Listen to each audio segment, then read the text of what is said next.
Salut les sistas, salut les brothers, j'espère que vous allez bien, que tout se passe bien pour vous, tout se passe bien pour moi par la grâce de Dieu.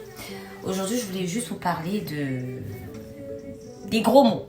Ah oui les gars, il faut qu'on parle des gros mots, c'est pas évident. Pourquoi je veux vous parler de ça? Parce que moi personnellement auparavant j'étais quelqu'un de très grossière avant. Très grossière, j'avais des gros mots, c'était vraiment pas joli, c'était vulgaire. Et on sait très bien que les gros mots, c'est pas élégant, c'est pas chic, c'est pas raffiné. Et ben, certaines personnes trouvent ça fun, mais en vérité, c'est vraiment pas élégant. Alors, moi, je vais vous dire comment, par la grâce de Dieu, aujourd'hui, j'ai plus du tout de gros mots. Et quand ça m'arrive, comment j'y remédie au plus vite pour que ça n'arrive plus du tout. Alors, le premier point, la prière. La prière m'a beaucoup aidé. Si tu ne sais pas prier, c'est pas grave. La prière, c'est une conversation avec Dieu. Tu en parles à Dieu. Seigneur, j'ai trop de gros mots. Seigneur Jésus, j'ai trop de gros mots. Je voudrais arrêter et j'ai besoin de ton aide. Ne fais pas qu'une seule fois. Persévère, il faut le faire. C'est très important. Deuxième point, je vais dire, changez les gros mots que vous avez pour habitude de dire par des mots qui sont choux, qui sont classe, qui sont chic, qui sont élégants. Par exemple, vous pouvez, moi je dis par exemple purée de patates d'eau douce.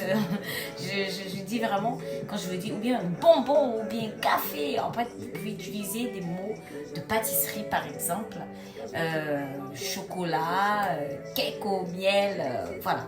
Je trouve ça très important parce que plus vous allez le faire, plus vous allez impacter aussi les autres positivement. Et ça va ramener beaucoup de joie autour de vous et beaucoup d'amour, beaucoup de joie et ça va influencer les autres et dans le bon sens, positivement. Et, mais ne vous inquiétez pas, par exemple, si vous vous retrouvez, parce que ça ne sera pas évident au début, si vous vous retrouvez en train de redire un gros mot, restez toujours dans la prière. Dites toujours, Seigneur Jésus, j'ai vraiment besoin, parce que moi, la prière, ça m'a aidé, et ça m'aide, et ça continue à m'aider, ça va m'aider toute ma vie. Continuez à lui dire que je veux changer, je ne veux plus avoir de gros mots, vraiment, et vous mettez ça en action. Dites des mots agréables, élégance, chocolat, vraiment, faites-le et vous allez voir ce qui va se passer. Alors les gars, sachant que cette fois le juste tombe et il se relève. C'est dans la Bible que c'est écrit. Donc, si on se surprend en train de dire de nouveau un gros mot, on se relève parce que ça sera plus nous, ça sera plus vous, ça sera votre, parce que vous auriez introduit ce mot d'amour, ce mot élégant dans vos phrases, ça sera plus. Donc du coup, si vous vous surprenez en train de le faire, allez, comme je vous ai dit, on se relève après avoir demandé pardon à Dieu, sachant qu'il va nous pardonner. On tient ferme avec ce mot que vous avez choisi, ça peut être amour. Alors, et on avance. Ne négligeons pas les faibles commencements.